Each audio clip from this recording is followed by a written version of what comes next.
नहीं है। सरकार की मंशा है किसी तरह से इन मामलों को लटका के रखा जाए, किसी भी तरह से इसको लोकसभा तक, विधानसभा के चुनाव तक ले जाया जाए। इनकी मंशा साफ है। पिछली बार भी इन्होंने ऐसा किया था, इस बार भी फिर उसी पैटर्न पे चल रहे हैं कि चुनाव के मौके तक इन भर्तियों को लटकाया जाए, उनकी ज्वाइनिंग ना करवाई जाए। ज्वाइनिंग करवाई जाएगी तो बिल्कुल मौके पे ज्वाइनिंग करवाई जाएगी। ये युवाओं के साथ लगातार अन्याय हो रहा है और कांग्रेस पार्टी की ओर से हम इसका भरपूर पुरजोर विरोध करते हैं। हमारी मांग है कि जो युवा कह रहे हैं, जिस प्रकार से युवा चाहते हैं, उनकी बातों को सुना जाए, उनकी बातों को माना जाए। और जिस तरह से कल रात को 12:15 बजे सरकार ने नोटिस जारी किया कि 5 तारीख का एग्ज़ाम कैंसिल हो गया, आज एक और नोटिस आ गया कि 7 तारीख को हो गया। ये ऐसा कंफ्यूज गवर्नमेंट है।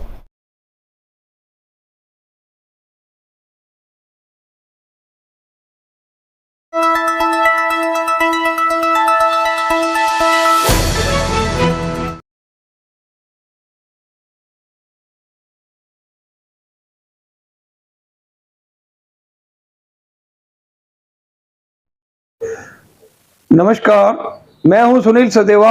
आप देख रहे हैं हरियाणा जनादेश टाइम्स टीवी। 5 अगस्त 2023 का दिन है।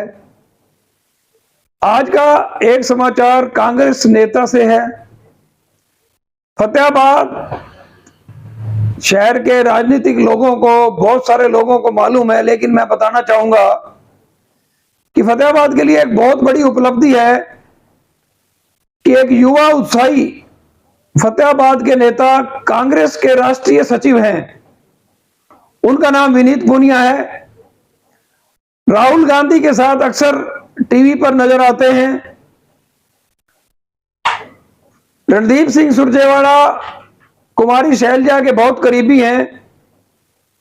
फतेहाबाद से कांग्रेस टिकट के प्रमुख दावेदारों में से एक विनीत पूनिया है।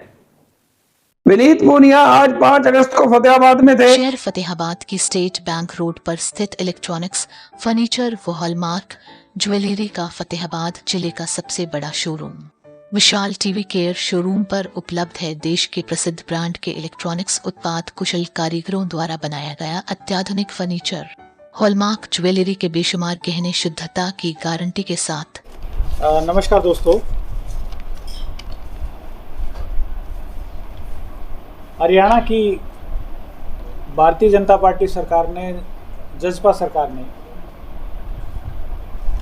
पिछले 9 साल से प्रदेश के युवाओं के साथ एक भद्दा मजाक किया है और वो भद्दा मजाक 9 साल से लगातार जारी है। हर बार कोई ना कोई नई टेक्निकलिटीज़ लाके भर्तियों को लटकाया जाता है। ऐसी गलतियां जानबूझ के की जाती हैं जिसके कारण वो कोर्ट के अंदर वो मामला चला जाता है और प्रदेश के युवा जो हैं उसको भुगत रहे हैं। और सिर्फ युवा नहीं भुगत रहे, इस पूरे गड़बड़ झाले का नुकसान प्रदेश की जनता को भी हो रहा है, क्योंकि एम्प्लॉय सिर्फ एम्प्लॉय नहीं होता, एम्प्लॉय राज्य की, लोगों की सेवा भी करता है, उनकी मदद भी करता है। जिस प्रकार से आज पूरे प्रदेश में 2 लाख पद खाली पड़े, 2 लाख सरकारी पद खाली पड़े, ये सरकार का अपना आंकड़ा है। जिस प्रकार से पूरे देश में जो बेरोजगारी का आंकड़ा है, जो सरकारी आंकड़ा है, जो संसद में पेश किया गया है, क्वेश्चन के आंसर में सरकार ने माना, उसमें हरियाणा में बेरोजगारी 9% है। पूरे देश में 4.1% है, पूरे देश से दुगनी। आज से जब शुरू हुआ था 2014 में, जब ये सरकार आई थी, तब बेरोजगारी बहुत कम थी 13-14 में, आज 9% पहुंच गई है। ये सिर्फ और सिर्फ सरकार की गलत नीतियों का कारण है, गलत नीतियों का परिणाम है। जो सीटी के मामले में जिस प्रकार से हरियाणा के युवाओं के साथ भद्दा मजाक किया गया है, उस पर भी मैं प्रकाश डालना चाहता हूँ।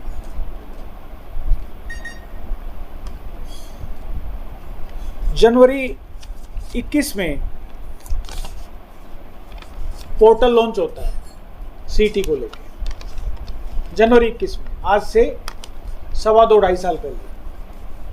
मई 22 में उसकी शर्तें बनती हैं, वैकेंसी जारी की जाती है।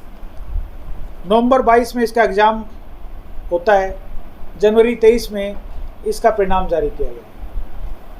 और ये बेसिकली जो एक चीज़ जो सबसे जो इम्पोर्टेंट चीज़ है जिसकी तरफ लोगों का ध्यान नहीं गया और ये सरकार डालना नहीं चाहती,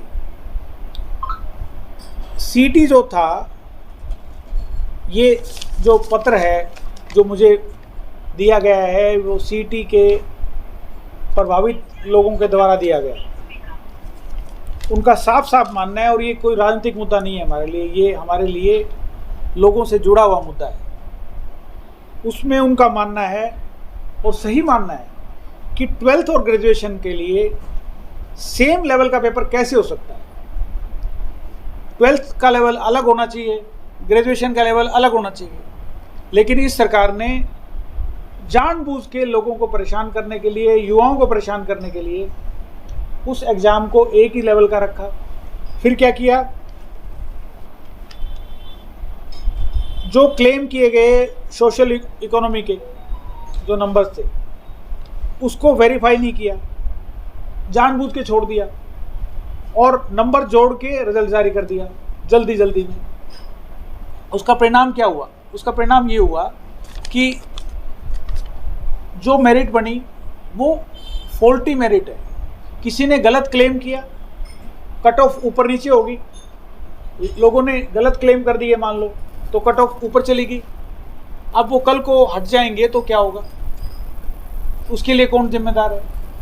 दूसरी बात, स्टूडेंट्स की और जो जिन्होंने क्वालिफायर्स हैं उन्होंने मांग की है, उनकी मांग है कि जब ये क्वालिफाइंग एग्ज़ाम था तो सबको इसमें शामिल करना चाहिए था। आपने अलग अलग श्रेणियों के लिए अलग अलग कट ऑफ जारी कर दी, और कट ऑफ भी एक दिन में 2 बार बदली। जैसे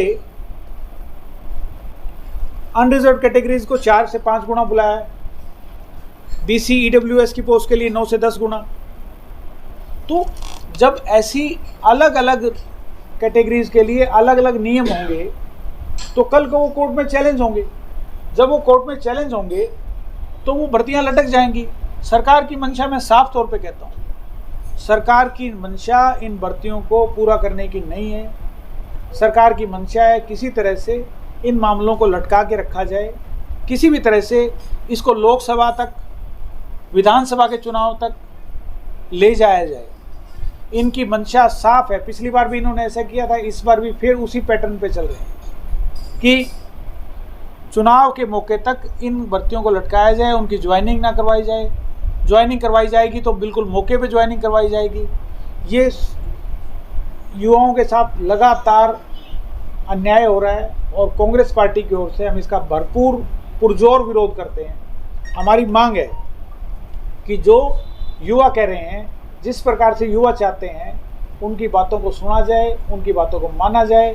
और जिस तरह से कल रात को 12:15 बजे सरकार ने नोटिस जारी किया कि 5 तारीख का एग्ज़ाम कैंसिल हो गया, आज एक और नोटिस आ गया कि 7 तारीख को हो गया। ये ऐसा कंफ्यूज गवर्नमेंट है, और मैं कहूँगा कि कंफ्यूज्ड है। ये इसके कामों से लगता है कि कंफ्यूज्ड है, लेकिन मुझे लगता है कि इनकी मंशा के बारे में बिल्कुल क्लियर है।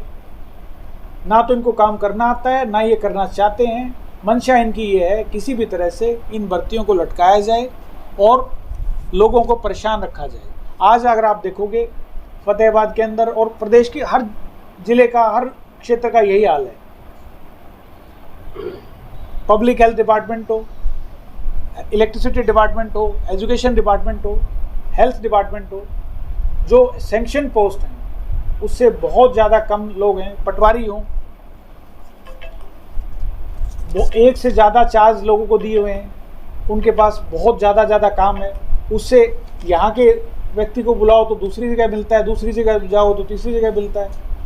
लोग परेशान हैं, युवा परेशान है। हमारी मांग है सरकार इन सब बातों से चेते और युवाओं की जायज़ बात को सुन के उनकी जायज़ चीज़ों को दूर करे उनकी जो त्रुटियां हैं सीटी के अंदर उनको सबको दूर किया जाए। अब आपका कोई सवाल इस बारे में है तो मैं उसको जरूर लेना चाहूँगा। सड़कों पे भी इस चीज़ के लिए कांग्रेस कांग्रेस तो लगातार सड़कों पे है और हमने इसका स्टेट लेवल पे विरोध किया है। और भारत जोड़ो जो यात्रा थी वो समाज में जो विभाजन पैदा किया गया, जो महंगाई के कारण, बेरोजगारी के कारण, वो उसके खिलाफ भी थी।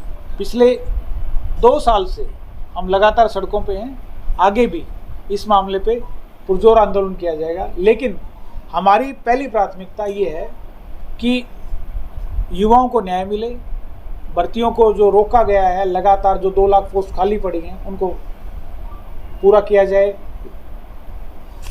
सुप्रीम कोर्ट ने राहुल गांधी को ये भारत के लोकतंत्र के लिए, भारत के लोगों के लिए और मैं कहूँगा कि ये सबके लिए ये खुशी की बात है।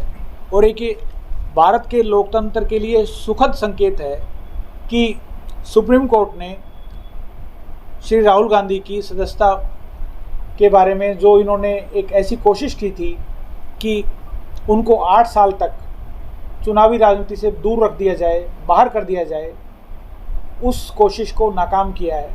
और उस पहले के फैसले को, जो ट्रायल कोर्ट का फैसला था, उसको स्टे कर दिया है।